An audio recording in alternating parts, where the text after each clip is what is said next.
नमस्कार दोस्तों। पशु परिचर भर्ती भाग बे के रूप में हमारे सिलेबस के अंदर जो दिया गया है वो दिया गया है पशुपालन। और पशुपालन के जो सिलेबस में टॉपिक हमें दिए गए हैं उन टॉपिकों के अनुसार ही हम बढ़ रहे हैं। आज का जो हमारा टॉपिक रहेगा वो रहेगा दोस्तों क्लास नंबर 16 के अंदर कुक्कुट प्रबंधन, यानी कुल मिलाकर मुर्गी का प्रबंधन या मुर्गी पालन आप करते हैं तो वैसे करेंगे। देखिए, नोट्सों के माध्यम से हमारी क्लास है। अगर थोड़ा सा दिमाग लगाकर अगर पशुपालन के जो टॉपिक है उनमें सबसे कठिन टॉपिक अगर आप मानते हो तो वो आपका यही टॉपिक है दोस्तों। सबसे कठिन टॉपिक, सबसे हार्ड, क्योंकि लैंग्वेज ही बहुत हार्ड है इसकी दोस्तों।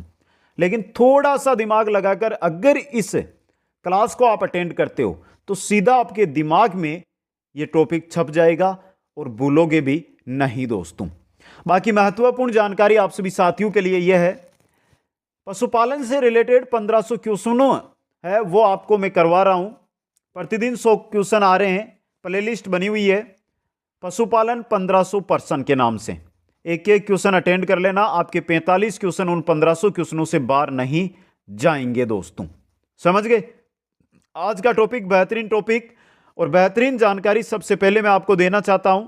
टॉपिक को हम शुरू करते हैं उससे पहले एक जानकारी।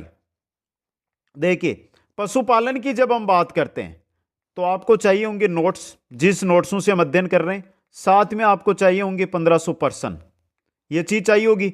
इन दोनों का मिश्रण आपको ऐप पर मिल जाएगा। ऐप है कुचामन ऑनलाइन क्लासेज। पशुपालन के नोट्स और पशुपालन से रिलेटेड 1500 क्वेश्चन।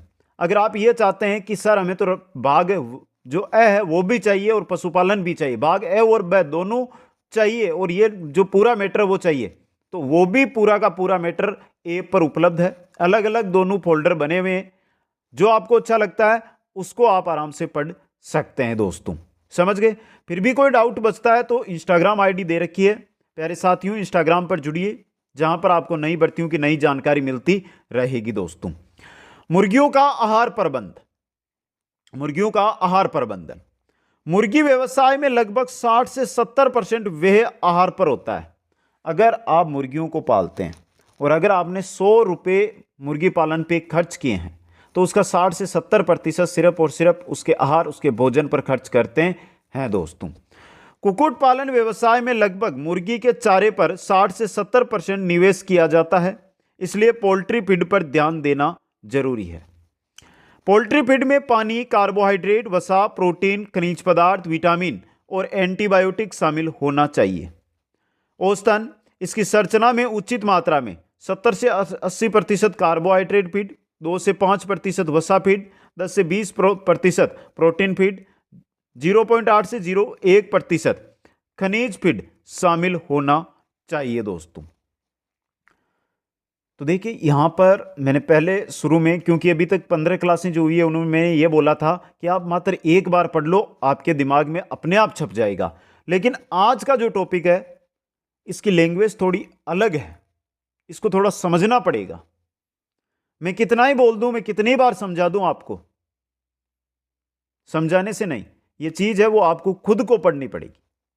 समझ गए? जो चीज समझाने होगी वो मैं अपने आप समझा दूंगा दोस्तों। जो साथी प्यारे साथी नोट्स बना रहे हैं वो स्क्रीनशॉट लेते जाइए। चलिए दोस्तों आगे। अब देखिए, फीड की मात्रा या राशि। मुर्गी को खिलाने की मात्रा उस उद्देश्य पर निर्भर करती है जिसके लिए उन्हें पाला गया है।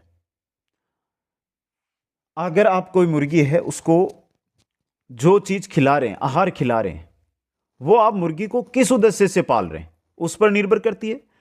उसकी किस्म कौन सी है और उसकी उम्र क्या है, इन पर मुर्गी का आहार निर्भर करता है। आमतौर पर 100 विकासशील पक्षी, 100 मुर्गियां जो विकसित हो रही है को 40 किलोग्राम चारा 9वें सप्ताह में, 43 किलोग्राम चारा 10वें सप्ताह में, फिर 11वें सप्ताह से प्रति किलो चारे की मात्रा प्रति सप्ताह बढ़ाई जानी चाहिए दोस्तों।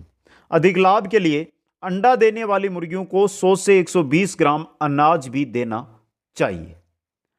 तो देखिए, वैसे तो ये अगर इस चीज को समझे ना तो बहुत आसान सी चीज है ये, लेकिन थोड़ा सा पूरा फोकस इसी चीज पर करना है।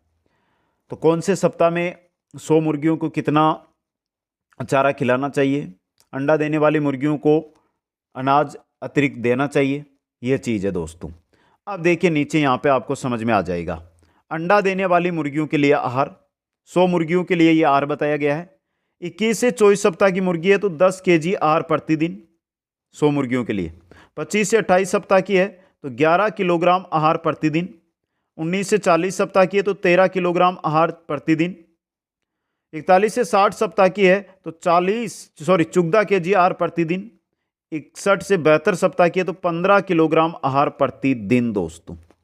इसके अलावा दाना 100 से 120 ग्राम प्रतिदिन प्रति मुर्गी दाना भी खिलाना चाहिए दोस्तों। तो ये मुर्गियां जो अंडे देने वाली मुर्गियां होती है, जिनसे आप अच्छे अंडे प्राप्त करना चाहते हैं, तो ये आहार आपको देना होगा। और जो आहार मैंने बताया यहाँ पे, ये 100 मुर्गियों के लिए रहेगा। 100 मुर्गियों के अनुपात से आहार बताया जा रहा है दोस्तों। आगे चलिए, आगे देखिए दोस्तों। प्रारंभिक आहार की मैं अगर बात करता हूं, 1 दिन से 8 सप्ताह, वर्दी आहार जिसको कहते हैं 8 से 20 सप्ताह, और अंडा उत्पादन आहार होता है 20 से 72 सप्ताह दोस्तों। प्रजनन आहार, ब्रॉयलर प्रारंभिक आहार 6वें सप्ताह में प्रारंभ होता है और ब्रॉयलर फिनिशर आहार 8वें सप्ताह में प्रारंभ होता है दोस्तों।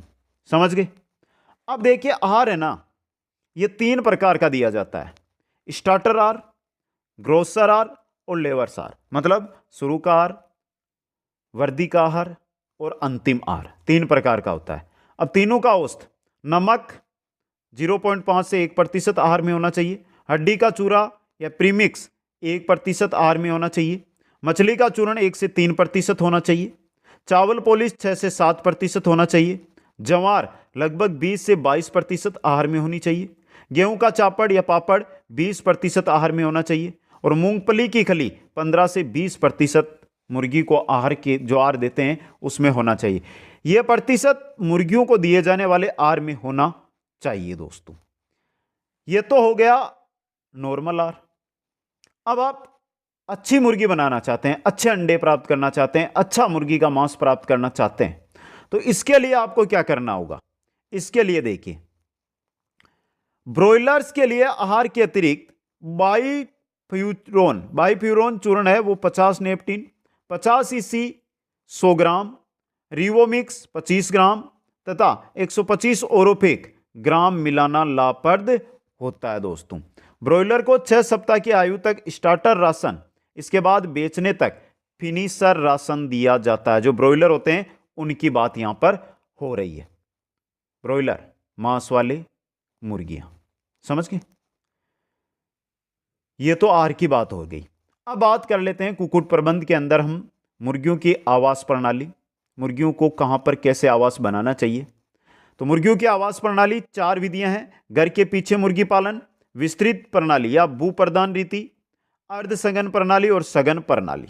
4 प्रकार के आवास मुर्गियों के लिए बनाए जाते हैं, जिनमें पहला आपका है घर के पीछे मुर्गी पालन। घर के पीछे खाली स्थान पर 5-7 मुर्गियां पालना।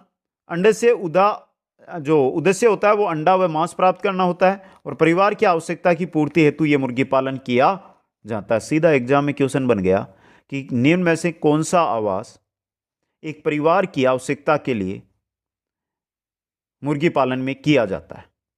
तो घर के पीछे मुर्गी पालन। दूसरा जो आवास है विस्तृत प्रणाली या भूप्रधान रीति, इसको फ्री रेंज प्रणाली के नाम से भी जानते हैं। इस प्रणाली में पक्षियों के लिए खुला चारण क्षेत्र होता है। यहां बिना नियंत्रण के फली घास के मैदान में पक्षी घूमते हैं दोस्तों। विस्तृत प्रणाली, खुला मैदान होता है जिसके अंदर घास सब लगी हुई होती है, पक्षी आराम से घूमता रहता है, यानी फ्री रेंज रहता है, वो जैसा करे वैसा कर सकता है। 125 पक्षी हेक्टेयर पक्षी रखे जा सकते हैं। 1 हेक्टेयर के हिसाब से 125 पक्षी रखे जा सकते हैं। अनुकूल मौसम में 250 पक्षी हेक्टेयर के हिसाब से रखे जा सकते हैं दोस्तों। ये हो गई विस्तृत प्रणाली। तीसरी आवास प्रणाली है वो है अर्धसघन प्रणाली। अधिकतम 700 पक्षी प्रति हेक्टेयर के हिसाब से इसमें रखे जाते हैं। इसके अंदर 2 है दोस्तों, एक तो है पोल्ट्री घेरा प्रणाली और दूसरा है उठाऊ मकान प्रणाली। पोल्ट्री घेरा प्रणाली, इसमें 50 पक्षी होने पर 270 वर्ग फुट और अधिक पक्षी होने पर 160 वर्ग फुट के हिसाब से पक्षियों को रखा जाता है। उठाऊ मकान प्रणाली, इस प्रणाली में मुर्गी घर या विचरण स्थान एक साथ होता है। मुर्गी घर और विचरण स्थान दोनों बदलते रहते हैं। मकान उठाने की व्यवस्था होती है। आज आपने यहां पे लगाया, महीना भर यहां पे रखा, उठाया इसको और यहां पे लेकर चले गए। स्थान पक्षी वर्ग फुट 5 स्पेस 5 स्क्वायर फीट प्रति बर्ड।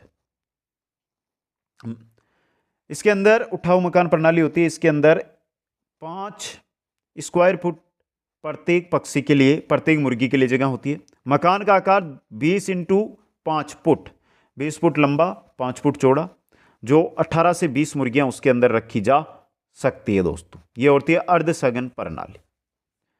चौथी जो आवास प्रणाली है वो है आपकी सघन आवास प्रणाली, जो 4 प्रकार की होती है। बैटरी पिंजराक्रम या केज प्रणाली, गहरी बिछावन प्रणाली, तार फर्श वाला घर और बिछावन आहत प्रणाली। सघन आवास प्रणाली 4 प्रकार की होती है, जो आपके सामने यहां पे है। सघन आवास प्रणाली 4 प्रकार की है। इनमें पहली जो आवास प्रणाली आती है आपकी, उसका नाम क्या है? बैटरी पिंजरा या केज प्रणाली। देखिए ये क्या होती है। इस विधि में जालीदार पिंजरों का उपयोग होता है, यानी पिंजरे बना दिए जाते हैं इस प्रकार से। वो क्या होते हैं? जालीदार होते हैं। क्या होते हैं? जालीदार पिंजरे बनाए जाते हैं दोस्तों। 3 से 5 पक्षी प्रत्येक पिंजरे में रखा जाता है और पिंजरा का जो आकार है 25 इंटू 45, 25 सेंटीमीटर चौड़ाई, 45 सेंटीमीटर लंबाई रख लो। इस आकार का पिंजरा होता है। विश्व में 75% व्यवसायिक मुर्गी पालन में पिंजराकरण प्रणाली अपनाई जाती है, यानी कि 3/4 भाग जो मुर्गी पालन में काम लिया जाता है, जो व्यवसायिक मुर्गी पालन होता है, उसमें पिंजरा प्रणाली, बैटरी प्रणाली, केज प्रणाली अपनाई जाती है दोस्तों। दूसरी जो इसमें आती है वो है गहरी बिछावन प्रणाली। यह भी व्यवसायिक रूप से उपयुक्त है। आकार बिछावन की मोटाई 6 इंच 12 इंच, 6 इंच से लेकर 12 इंच तक होती है। अब देखिए आवास गहरी बिछावन प्रणाली में क्या होता है। पक्षी 100 पक्षियों के लिए लंबाई चौड़ाई ऊंचाई 20 इंटू 15 इंटू 10, 200 के लिए 30 इंटू 20 इंटू 10, 500 के लिए 60 इंटू 25 इंटू 10, 1000 के लिए 100 इंटू 30 इंटू 10। ये बिछावन एक कमरा बनाया जाता है। मैं कमरा ही बना देता हूं यहां पे, जिससे आपको समझ में आ जाए दोस्तों। ये देखिए, ये बाहर की तरफ ऊपर चादर लगा दी, ये यहाँ पे गेट हो गया। अब इसकी देखिए, अगर आप 100 पक्षी रखना चाहते हैं, उसके लिए कमरा बना रहे हैं, तो इसकी लंबाई आपने 100 कर ली, चौड़ाई आपने 15 कर ली और ऊंचाई आपने कितनी कर ली? 10। इस प्रकार से ये गहरी बिछावन प्रणाली है। तीसरी है तार फर्श वाली प्रणाली। बैटरी प्रणाली और गहरी बिछावन प्रणाली है, उसका मिश्रित रूप होता है तार फर्श वाली प्रणाली। 100 पक्षी 2 वर्ग फुट प्रति मुर्गी। 100 पक्षियों अगर आप उसमें पाल रहे हैं तो प्रत्येक मुर्गी को इसमें 2 वर्ग फुट की जगह मिल जाती है दोस्तों। चौथी है बिछावन आहत प्रणाली या रेन बसेरा। पोल्ट्री घेरा प्रणाली और गहरी बिछावन प्रणाली का यह मिश्रित रूप है। मुर्गी घर जो बनता है उसमें 50 मुर्गी तक 3 वर्ग फुट प्रति मुर्गी जगह रहती है और 50 मुर्गी से अधिक पर 2 वर्ग फुट प्रति मुर्गी जगह उसके अंदर रहती है दोस्तों। तो ये हो गए आवास। आवास से थोड़ा सा जब हम आगे बढ़ते हैं तो बात कर लेते हैं ब्रॉयलर अगर आप पाल रहे हैं तो उसके लिए अनुकूल वातावरण की। ब्रॉयलर पालने के लिए अनुकूल वातावरण की स्थिति कैसी है? सापेक्षिक आर्द्रता 30 से 60% होनी चाहिए। तापमान 22 से 30 डिग्री सेल्सियस होना चाहिए। अमोनिया का स्तर 25 ppm होना चाहिए, 25 ppm से कम। कूड़े की नमी 15 से 25% कूड़े में नमी होनी चाहिए। वायु प्रवाह 10 से 30 मीटर प्रति मिनट वायु प्रवाह होना चाहिए दोस्तों।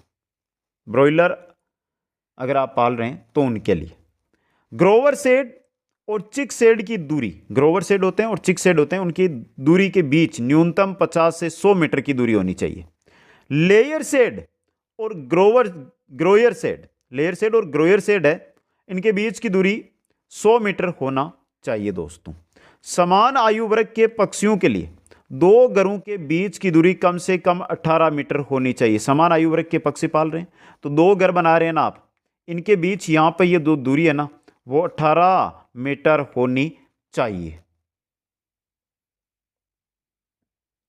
अब आगे देखिए, आगे है खेत की दूरी के बारे में बात करते हैं। खेत की दूरी ब्रीडर फार्म के लिए, ब्रीडर फार्म बना रहे हैं मुर्गी के लिए तो 3 किलोमीटर, लेयर फार्म बना रहे हैं तो 2 किलोमीटर, और ब्रॉयलर फार्म के लिए 1 किलोमीटर की दूरी होनी चाहिए। अगर आप अपने खेत में ब्रीडर फार्म लगा रहे हैं 2-3, तो उनके मध्य 3 किलोमीटर की दूरी जरूरी है, जिससे रोगों से मुर्गियों का बचाव हो सके। लेयर फार्म के लिए 2 किलोमीटर और ब्रॉयलर फार्म के लिए 1 किलोमीटर की दूरी होना जरूरी है। हमारे देश में ओपन साइडेड पोल्ट्री हाउस बहुत ही लोकप्रिय है। देश के ठंडे भाग में अधिकतम धूप प्राप्त करने के लिए दक्षिण या दक्षिण पूर्व की ओर मुख वाले घर बनाए जाते हैं। ठंड के अंदर देश में गर्म भागों में घर की लंबी दूरी पूर्व से पश्चिम की ओर चलनी चाहिए, और घर में सीधी धूप पड़ने से रोकने के लिए उसका मुख उत्तर या दक्षिण की ओर होना चाहिए। उष्णकटिबंधीय जलवायु में घर की चौड़ाई 20 से 25 फीट से अधिक नहीं होनी चाहिए, लेकिन पर्यावरण घर की चौड़ाई 40 फीट होनी चाहिए। घर भी अलग अलग प्रकार के 7 प्रकार के घर बनते हैं, तो पर्यावरण घर आप बनाते हैं तो उसके अंदर घर की जो चौड़ाई वो 40 फीट हो सकती है। प्रकाश जमीन से 7-8 फीट ऊपर उपलब्ध होना चाहिए। आप रात के अंदर प्रकाश की व्यवस्था करते हैं, अगर मौसम ठंडा है तो प्रकाश की व्यवस्था करके वहाँ पे गर्मी पैदा करते हैं, तो प्रकाश कम से कम ये मान के चलो 7 फुट ऊपर लगाना जाना चाहिए दोस्तों। अब हम मुर्गी पालन की बात कर रहे हैं, तो मुर्गियों के लिए अलग अलग प्रकार के घर बनाए जाते हैं। अलग अलग मुर्गियों के लिए अलग अलग घर प्रकार के। पहला चिक या ब्रूडर हाउस, 0 से 8 सप्ताह की आयु के चूजों को पालने और अंडे देने के लिए प्रयुक्त होता है, चिकन या ब्रूडर हाउस। दूसरा ग्रोवर हाउस, 9 से 18 सप्ताह आयु के पक्षियों के लिए ग्रोवर हाउस बनाया जाता है। ब्रूडर cum grower house, brooder cum grower house, ये पक्षियों को 0 से 18 सप्ताह से 0 से 18 सप्ताह पक्षी हो जाता है उसको इसमें पाला जाता है। लेयर्स हाउस, 12 से 18 सप्ताह की आयु के पक्षियों को इसमें पाला जाता है दोस्तों। तो chick brooder house, grower house, brooder cum grower house और लेयर हाउस, 4 प्रकार के हाउस आपके हो गए। पांचवा हाउस देखिए, पांचवा हाउस है ब्रॉयलर हाउस। पक्षी 6 सप्ताह तक इसमें, ब्रॉयलर हाउस में पक्षी 6 सप्ताह तक ही पाले जाते हैं। ब्रीडर हाउस, नर और मादा दोनों पक्षियों को प्रजनन के उद्देश्य से उचित अनुपात के साथ इसमें पाला जाता है। और पर्यावरण नियंत्रणीय घर, पक्षियों के इष्टतम विकास के लिए पूरे घर के वातावरण में हेरफेर किया जाता है, यानी कि पर्यावरण के अनुसार पक्षी को जो वातावरण चाहिए उस वातावरण के अनुरूप जो घर बनाया जाता है उसको पर्यावरण नियंत्रण घर कहते हैं या पर्यावरण घर कहते हैं दोस्तों। समझ गए? आगे चलिए, अब बात करते हैं मुर्गी पालन और उष्मायन, यानी कि वेंटिलेशन, आर्द्रता, तापमान क्या होना चाहिए। तो सबसे पहले तापमान, जब तापमान शारीरिक शून्य से अधिक हो जाता है तो भ्रूण विकसित होना शुरू हो जाता है। शारीरिक शून्य का अर्थ है इस तापमान से नीचे भ्रूण का विकास रुक जाता है। ऐसा तापमान जहां से भ्रूण का विकास शुरू होता है उसे शारीरिक शून्य तापमान कहते हैं दोस्तों। आर्द्रता, पहले 18 दिनों के लिए सेंटर में, मध्य में 55 से 60% और पिछले 3 दिनों के लिए हेचर बाहर की ओर 65 से 75% आर्द्रता होना जरूरी है दोस्तों। आगे चलिए, आगे नाम आ रहा है वेंटिलेशन। ऑक्सीजन की, CO2 की मात्रा की बात करेंगे यहां पे। इष्टतम ऑक्सीजन का स्तर 21% बनाए रखना चाहिए, यानी कि ऑक्सीजन का जो स्तर है वहां पर, जो मुर्गी घर है वहां पर 21% होना चाहिए। आमतौर पर ऑक्सीजन में 1% की कमी होती है, हेचबिलिटी में 5% की कमी होती है। अगर ऑक्सीजन में 21 से 20 आती है तो जो हेचबिलिटी है इसमें 5% की कमी हो जाती है। पहले 4 दिनों के लिए CO2 का सहिष्णुता स्तर सेंटर में 0.3%, लेकिन 0.5% से ऊपर हेचबिलिटी का स्तर कम होने लगता है। अगर CO2 का जो सेंटर मध्य है, मध्य में जो स्तर है 0.3% है तो हेचबिलिटी में कुछ फर्क नहीं पड़ेगा, लेकिन जैसे ये बढ़ेगा यानी कि 0.5% हो जाएगा CO2 तो हेचबिलिटी का स्तर कम होने लग जाएगा। जब CO2 का स्तर 5% से ऊपर हो तो पूरी तरह से क्या हो जाता है, ये पक्षियों के लिए, मुर्गियों के लिए घातक हो जाता है दोस्तों। अंडे की स्थिति, सेंटर के लिए अंडे की स्थिति सिरे पर बड़ा होना और हेचर के लिए स्थिति क्षैतिज होनी चाहिए दोस्तों। अब बात करते हैं कि अंडे को पलटना ये क्या चीज है। तो देखिए, सेंटर मैनुअल के लिए एग टर्निंग 8 बार, सेंटर मध्य में एग टर्निंग 8 बार, और ऑटोमेटिक के लिए 24 बार होना चाहिए। हेचर के लिए टर्निंग की आवश्यकता होनी चाहिए। नोट, अंडे सेने वाला अंडा दिन में कम से कम 4 बार पलटना करे। अंडे को सेट करने से पहले गर्म करें। पसीना आना चाहिए अंडे के ऊपर, अंडे के छिलके के ऊपर पानी गिरता रहे जिससे अंडे पे पसीना आ जाए। दोस्तों, बात करते हैं ब्रीडर प्रबंधन की। तो चलिए ब्रीडर कैसे बनेंगे देखिए। फ्रस की जगह की आवश्यकता, deep litre system 1860 centimetre square, slate या वायर फ्लोर सिस्टम 1400 वर्ग सेंटीमीटर, पिंजरा प्रणाली मुर्गी के लिए 450 वर्ग सेंटीमीटर, और पिंजरे प्रणाली मुर्गा के लिए 750 वर्ग सेंटीमीटर ब्रीडर की आवश्यकता होती है। मुर्गा को 0 से 21 सप्ताह की आयु से अलग पाला जाता है। प्राकृतिक संभोग के मामले में 12% मुर्गा और कृत्रिम गर्भाधान के मामले में 8% से शुरू करें। 100 मुर्गियों के पीछे 12 मुर्गी, कृत्रिम गर्भाधान 8% मुर्गों से करें। ब्रीडर सीजन 22 सप्ताह की शुरुआत में प्रति 100 मुर्गियों पर 8 मुर्गे। ब्रीडर सीजन होती है 22 सप्ताह की, उसकी शुरुआत कर रहे हैं तो आप 100 मुर्गियों पर 8 मुर्गे रखें। मुर्गे का 5 दिन में एक बार 0.03 से 0.05 मिली स्वच्छ वीर्य है वो प्राप्त होता है 5 दिन के अंदर। अगर आप 5 दिन में एक बार मुर्गे का वीर्य प्राप्त करते हैं तो 0.03 से 0.05 मिलीलीटर स्वच्छ वीर्य प्राप्त होता है। दोस्तों आगे चलिए, आगे देखिए दोस्तों, नर और मादा दोनों 10 से 14 दिन की उम्र में कमजोर हो जाते हैं और 12 से 14 सप्ताह के बाद फिर से दोहराए जा सकते हैं रेगुलर अगर उनका वीर्य प्राप्त किया जाता है तो। डीबीकिंग के 1 दिन पहले विटामिन के दें और डीबीकिंग के 2 से 3 दिनों के बाद इलेक्ट्रोलाइट्स दें। मादा ब्रीडर के मामले में 18% प्रोटीन, 3 से 3.5% कैल्शियम। नर ब्रीडर प्रोटीन 13% बनाए रखना चाहिए। उच्च प्रोटीन परिणाम कम वीर्य गुणवत्ता और कैल्शियम 1.15 विटामिन ई के 40 मिलीग्राम प्रति ग्राम के साथ होना चाहिए। स्लेट या डीप लिटर सिस्टम में 18 से 20 सप्ताह की उम्र में 4 से 5 मुर्गी की दर से नेस्ट बॉक्स रखें। जब वजन 48 से 50 ग्राम हो तो अंडे सेने वाले अंडे एकत्रित करें। दोस्तों इसके अलावा हेचर में यदि 100 पुललेट बर्ड्स की आवश्यकता हो तो 250 अंडे सेट करें। अगर आप हेचर के अंदर 100 बर्ड्स प्राप्त करना चाहते हैं, 100 मुर्गियां प्राप्त करना चाहते हैं तो आपको 250 अंडे रखने होंगे। ब्रॉयलर प्रबंधन, ये लगभग 8 सप्ताह का पक्षी है जिसका वजन 1.5 से 2 किलोग्राम है। ब्रॉयलर का पालन 2 प्रकार से होता है, all in all out system और एकाधिक बेच system. All in all out system form में ब्रॉयलर का केवल एक बेच होगा और एकाधिक बेच सिस्टम में 1 से 4 सप्ताह के बीच बेच अंतराल के साथ ब्रॉयलर के एक बेच से अधिक शामिल करना होता है। दोस्तों तो देखिए, कुक्कुट प्रबंधन के बारे में हम बात कर रहे थे। आपने घंटे 2-2 घंटे की क्लासें देखी होगी। जो मैटर मैंने पढ़ाया है इसको आप 3 से 4 बार पढ़ लो।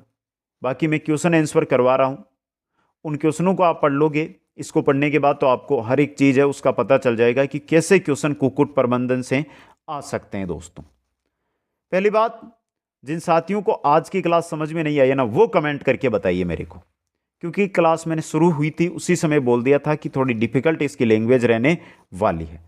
बाकी कंप्लीट नोट्स ऐप पर उपलब्ध है। सभी साथियों से अनुरोध है कि आज ही सभी साथी नोट्सों को प्राप्त कर लें कम समय के अंदर और अपनी तैयारी है उसमें लगे रहें। टारगेट है कि 150 में से 135 अंक आपको दिलाना है और उसके लिए आपको हमारे साथ आज से एंड तक जुड़े हुए रहना है। दोस्तों आप भी जुड़ें, अपने मित्रों को भी जोड़ें, अधिक से अधिक शेयर करें, वीडियो को लाइक करें और चैनल को सब्सक्राइब करें। आप सभी साथियों को बहुत बहुत धन्यवाद। जय हिंद, जय भारत।